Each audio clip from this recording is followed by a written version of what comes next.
Did you know that not all conflicts are created equal? In fact, some can ruin your entire story. So stick around to find out which conflicts to avoid in your story. Let's get started!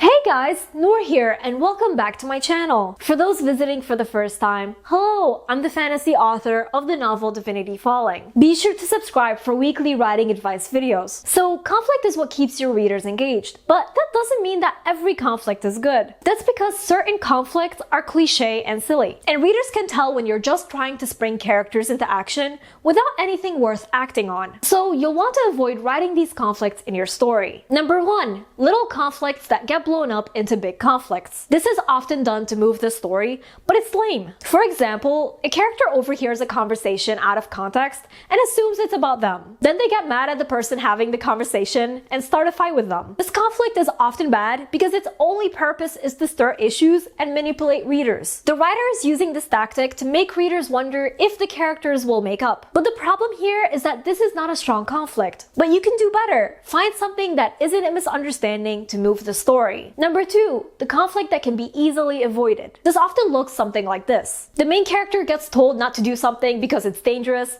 but they decide to do it anyway, because why not? Again, this is just creating conflict for the sake of moving the story. Instead, it would be much better to give the character no other option but to do the dangerous thing. For example, they learn that their friend is stranded somewhere sketchy and they need to go get them. Or they find out that their sister was picked for a deadly game and they volunteer to take her place. I mean, can you imagine if Katniss in the Hunger Games volunteered to go into the games just because she felt like it? The conflict would be lame and easily avoidable. Number 3, the it's not what it looks like conflict. This is when characters get caught doing something bad, but it's just a misunderstanding. But because they don't get to explain themselves, it starts a conflict. This is cliche and somewhat silly, and even though I still see it on TV to this day, I think it's unbelievable. If the characters just stop and say what they're up to, there wouldn't be a misunderstanding and the whole conflict wouldn't happen. So ditch this conflict, it only makes readers mad. And number 4, the out of character conflict. I saw this conflict on a TV show recently and it definitely took me out of the story. This is when a character does something so out of character that it comes off as unnatural. An example is a character eating all 100 cookies that his daughter made for the bake sale